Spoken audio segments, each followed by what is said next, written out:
La Puerta de Santiago, de origen medieval, y recientemente restaurada, abierta al sur de la ciudad. Conserva las aspilleras para las cadenas que permitían la recogida del puente levadizo y su correspondiente foso. Posiblemente date de los siglos XIII o XIV. El acondicionamiento de las entradas, del aparcamiento y en general de los entornos ajardinados, hacen de este lugar un balcón para contemplar la hermosa vista de los puentes y la vega de El Águila. Casa de los Vázquez.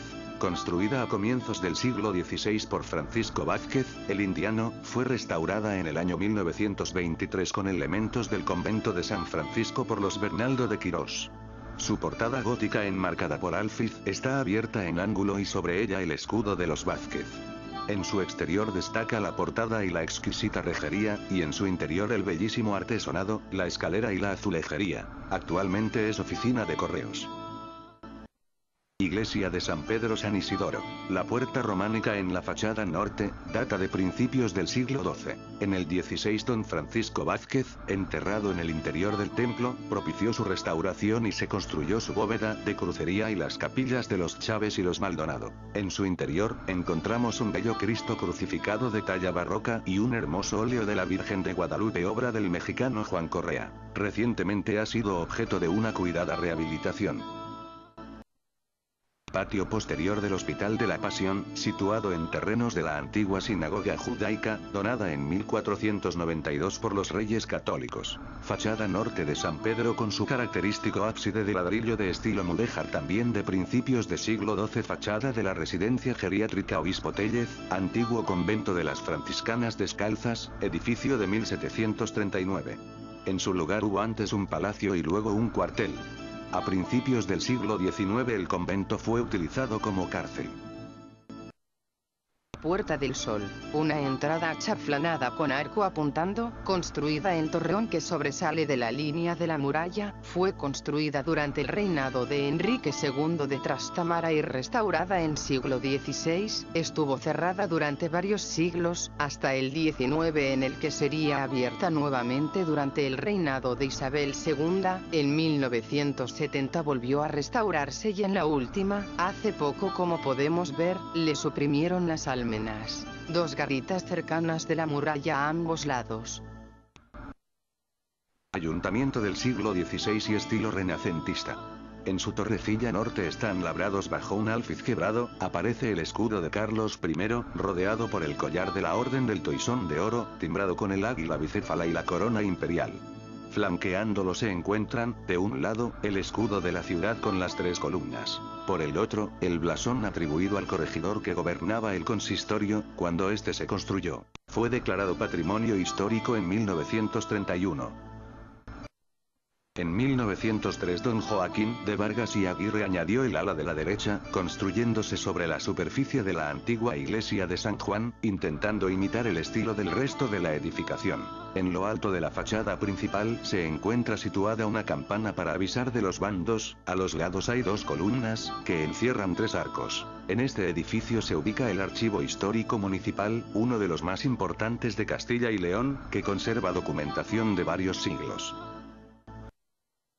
En la Plaza Mayor se encuentran la casa del primer marqués de Cerralbo, don Rodrigo Pacheco, que la mandó construir entre 1533. Recorre su fachada un friso plateresco con medallones intercalados y escudos en las esquinas y centro de la misma. En el inicio de la colada está la Casa de los Perchas, casa natal del autor de esta presentación. Resaltamos los blasones entre los balcones y las bellotas que coronan la balaustrada superior.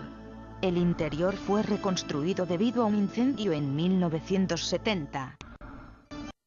Casa de los Miranda. Su construcción data del año 1552, siendo su promotor el canónigo don Hernando de Miranda. La portada es adintelada con 3 escudos esculpidos.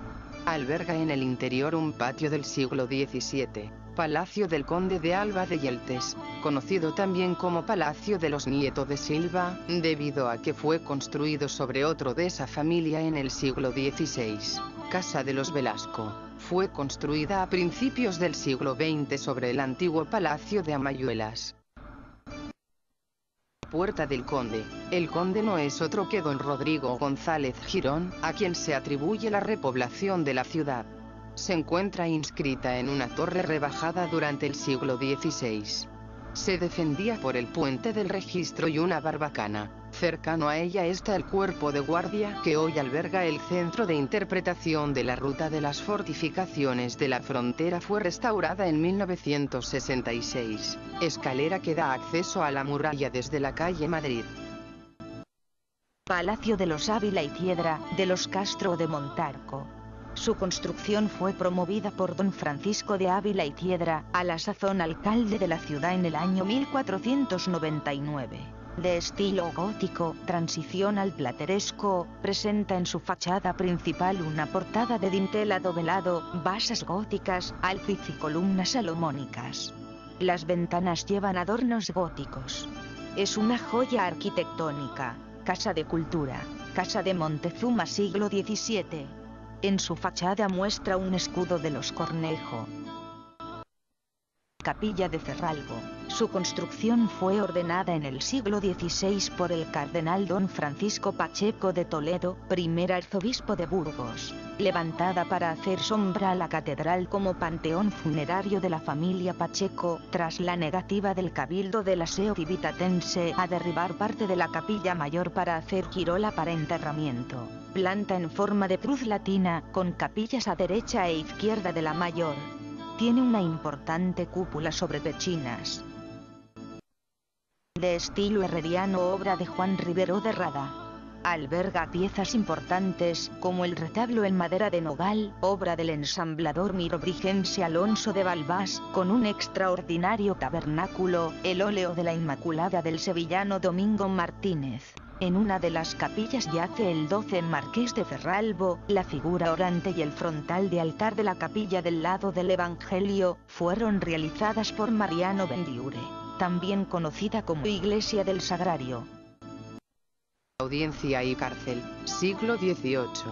Edificio neoclásico situado en la Plaza Mayor, Casa de la Cadena, siglo XVI. Su nombre se debe a la cadena de piedra que circunda el edificio. Casa de los Miranda Ocampo, siglo XVI, queda de esa época la portada renacentista. Casa de los Enríquez de Soria, siglo XVI, presenta una sobria fachada con 3 escudos de armas. Casa de los Núñez de Chaves, siglo XVI, presenta portada de medio punto con grandes dovelas y ventana en ángulo blasonada. Las dos puertas de Amayuela son de épocas muy distintas. La pequeña, conocida en tiempos como Postigo de Santa María y después llamada Puerta Nueva, obra del arquitecto García de Ruesga, es la más antigua. Se sabe que fue ampliada en 1563. Hoy es solo de acceso peatonal. La actual puerta bóveda data de 1953 para facilitar el acceso a la ciudad de vehículos de gran tamaño. La muralla fue mandada construir por Fernando II de León en 1160, bajo la dirección de Juan de Cabrera, que aprovechando los restos romanos levantó sobre ellos muros almenados. Tiene forma elíptica, con una longitud de 2.250 metros, circundando totalmente el casco antiguo. La altura media es de 8 metros. La estructura que hoy podemos apreciar es, en su mayoría, medieval, aunque buena parte de ella corresponde a construcciones del siglo XVII al siglo VI. En el siglo XVIII se construyeron los baluartes exteriores en forma de dientes de sierra en piedra arenisca. Se ha perdido la antigua falsa Puerta del Rey frente a la torre de la catedral. Casi 2,5 kilómetros de longitud tiene esta fortificación, media hora de un paseo que nos hará disfrutar de las más hermosas vistas, los fosos, rebellines, garitas, cañones y cañoneras. Podremos ver desde esta atalaya el río Agueda, sus puentes y la Sierra de Francia. Las 3 columnas inamovibles durante casi 4 siglos junto al ayuntamiento, en el año 1923, fueron trasladadas cerca de la Puerta del Conde, ahora están colocadas en la entrada de la ciudad. De la época romana se conservan escasos restos, siendo los más conocidos estas 3 columnas que sostienen arquitrabe y friso, colocadas en ángulo sobre un basamento. El fuste está formado por 6 tambores, basa ática y capiteles jónicos de ábaco rectilíneo con unas volutas bastante esquemáticas. Cuenta con